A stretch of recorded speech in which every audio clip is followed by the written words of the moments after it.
एक मैं बेटों से निवेदन करूंगा, पिता वो दौलत है जो चले जाता है ना तो समझ लेना कि तुम्हारी तिजोरी का खजाना लुट गया।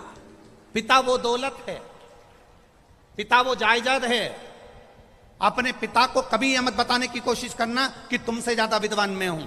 अपने पिता को कभी यह बताने की कोशिश मत करना कि तुमसे अच्छी दुकान में चला लेता हूं। अपने पिता को कभी यह बताने का प्रयास मत करना कि तुमसे अच्छी नौकरी में कर रहा हूं। अपने पिता को यह कभी बताने का प्रयास मत करना कि तुम जितना नहीं कमाए उससे दुगना मैंने कमाकर गाड़ी खरीदी, बंगला खरीदा, ये बनाया, जेवर बनाया, ये करा, वो करा। अपने पिता को कभी ये मत बताना कि मैं जितना कर सकता हूं उतना तुमने नहीं करा, क्योंकि पिता की बराबरी तुम कभी नहीं कर सकते।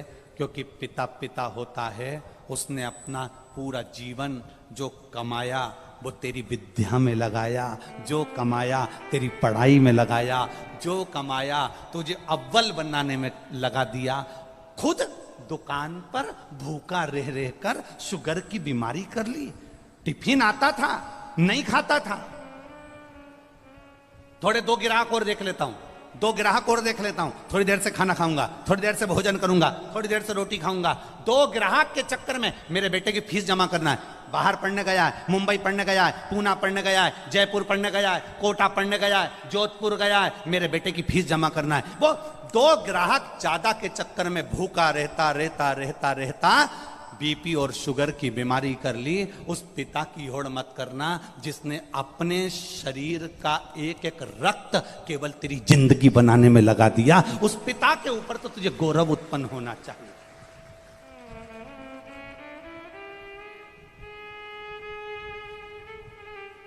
बड़ा दुख होता है जब किसी के मोबाइल पर हम स्टेटस पर देखते हैं ना और वो लिखते हैं माय वाइफ माय लाइफ। बड़ा दुख होता है जब किसी के मोबाइल के स्टेटस पर देखा जाता है कि माय वाइफ माय लाइफ। तुम्हारे लाइफ बनाने में तुम्हारी वाइफ ने क्या क्या करा एक बार पत्र में लिख के तो भेज भेरू। मैं तो इंतजार में बैठा हूं।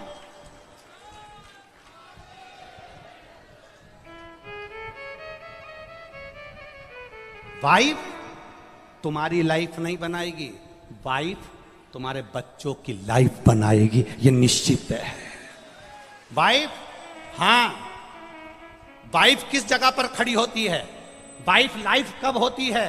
जब तुम बीमार पड़े हो, तकलीफ में हो, कष्ट में हो, कर्जे में लदालूम हो गए, दुख की घड़ी है और तुम्हारी पत्नी तुम्हारे सामने खड़ी होकर कह दे चिंता मत करना, कर्जा भी हो गया तो मरने की मत सोचना, बीमारी आ गई ना टेंशन मत लेना, मैं तुम्हारे साथ कदम से कदम मिलाकर चलूंगी, चिंता मत करना। तब लिखना माय वाइफ माय लाइफ है। ये मुझे ज्ञान दे रही है, ये मुझे समझा रही है, ये मुझे ज्ञान का स्मरण करा रही है। और नहीं तो अपने मोबाइल पर लिखना चाहिए my father my mother my life. मेरा पिता और मेरी माँ ही मेरी लाइफ है जिसने मेरी जिंदगी बनाई है। हम तुम्हारी पत्नी का विरोध नहीं कर रहे, क्योंकि हमें तुम्हारी पत्नी का विरोध करना भी नहीं है। जैसी मिली है तुम निभा रहे हो, हम तुम्हारी पत्नी का क्या विरोध करें।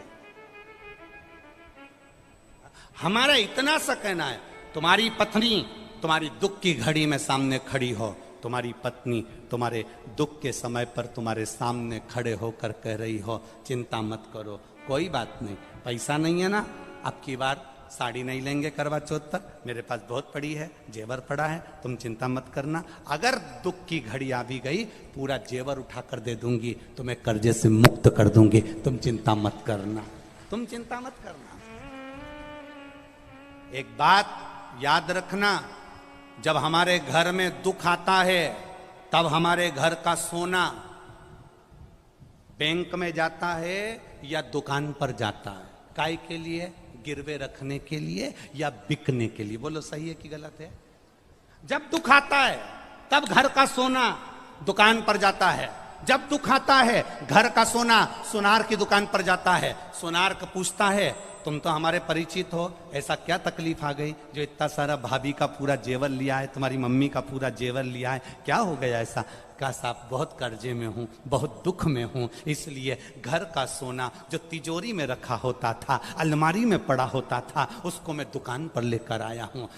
दुख की घड़ी में घर का सोना सुनार की दुकान पर जाता है, सुनार पैसे देता है, तब हमारा कर्जा चूक जाता है। जब दुख की घड़ी में घर का सोना सुनार के पास जाए तो समझ लेना कि दुख की घड़ी में अगर तिजोरी में रखा सोना दुकान तक जा रहा है तो दुख की घड़ी में हमें महादेव के दरवाजे तक जाना है, तो सोना दुकान पर नहीं जाएगा, अपने आप सब काम हो जाएगा।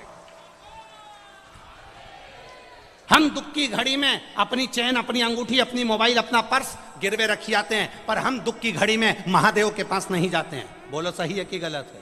दुख की घड़ी आई, तुमने सोचा मेरी गाड़ी रख देता हूं, मेरा बंगला रख देता हूं, मेरा ये सामान रख देता हूं, मेरी चेन रख देता हूं, मेरी अंगूठी रख देता हूं। मेरा एक निवेदन है, अपने चेन, अंगूठी, मोबाइल, पर्स को गिरवे रखने से अच्छा, कर्जे में डुबाने से अच्छा, एक बार दुख की घड़ी में जैसे सोना सुनार की दुकान पर जाता है, ऐसी दुख की घड़ी में तुम मेरे महादेव के मंदिर में, लोग सोना दुकान पर ले जाते हैं, तुम 2 लोटा पानी महादेव के मंदिर में लेकर जाना, उसको चढ़ाना, 1 महीना इंतजार करना, फिर विश्वास रखना कि शिव पुराण सुनी थी तो 1 महीने में बाबा ने धीरे धीरे कर्जा चुकाया कि नहीं चुकाया। कहां से आएगा, कैसे देगा? उसका नाम कुबेरेश्वर महादेव है। वो साधारण नहीं है, बड़ा आनंद में बैठता है, अलमस्त होकर बैठता है, अपने पास कुछ नहीं रखता पर दुनिया को देने की सामर्थ्यता रखता है। वो अपने पास कुछ नहीं रखेगा पर दुनिया को देने की सामर्थ्यता रखता है। केवल एक दृष्टि देता है और दुनिया का भंडार भर देता है। वो हुआ ब्रह्मा जी की आंख से आंसू बह रहे हैं, ब्रह्मा जी का सिर कटा नहीं रोए, ब्रह्मा जी को सावित्री माता ने श्राप दिया नहीं रोए, ब्रह्मा जी को अपशब्द कहे गए नहीं रोए, पर आज ब्रह्मा इसलिए रो रहे हैं क्योंकि जगत के पिता के सामने, देवाधिदेव महादेव के सामने ये प्रसंग सम्मुख में आकर खड़ा हो गया कि कार्तिकेय जी ने कहा ओम का अर्थ तो पिता भी नहीं जानते होंगे। तब शिव जी मुस्कुरा दिए, शंकर भगवान मुस्कुरा के ब्रह्मा जी के ऊपर अपनी दृष्टि से एक टकटकी लगाकर देखा। ब्रह्मा जी ने उसी क्षण कार्तिकेय का हाथ पकड़ा और हाथ पकड़कर षडानंद कार्तिकेय को 12 लाख व्याकरण के काव्य से कार्तिकेय को ज्ञान देना प्रारंभ कर दिया। षडानंद कार्तिकेय ने ब्रह्मा जी के चरण पकड़ लिए। मैंने मेरे पिता के लिए शब्द कह दिया, मेरे जैसा कौन होगा? कौन?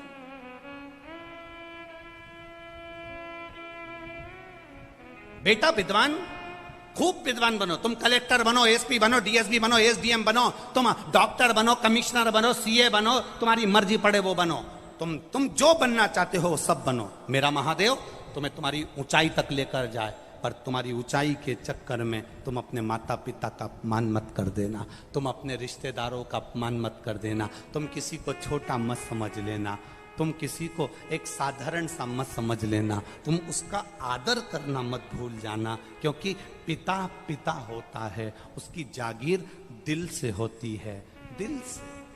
वो धन दे कि ना दे पर मन बहुत देता है।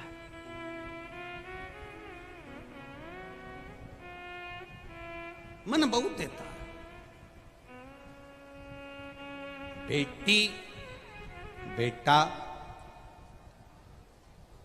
जब तक पिता है, जब तक माँ है, तब तक लोग कहते हैं मायका। मायका का मतलब क्या होता है? माय जहां निवास करे, पिता जहां निवास करे, उसको क्या कहते हैं? जम जम के बोलो जरा। मायका, वो मायका जहां माता पिता रहे, निवास कर। जितनी माताएं बैठी है ना, जितनी माताएं बैठी है, जितनी बेटियां बैठी हैं ना, जितनी बहुएं बैठी हैं, जितनी भले 70 साल उम्र हो गई, 60 साल हो गई, चाहे 50 साल हो गई, पर तुम सब जितनी बैठे हो और जितने आस्था चैनल पर सुन रहे हो, जितने फेसबुक यूट्यूब पर सुन रहे हो ना, तुम सबको अपने पिता का अहंकार जरूर होता है, ये निश्चित है। और पिता का अहंकार हर एक व्यक्ति को होना चाहिए। तुरंत कह देना चाहिए, टेंशन मत लो, मेरे पिता जब तक हैं मुझे चिंता नहीं है। मेरा बाबुल है ना, वो संभाल लेता है। मेरा पिता है ना, वो संभाल लेता है। पिता जागीर है।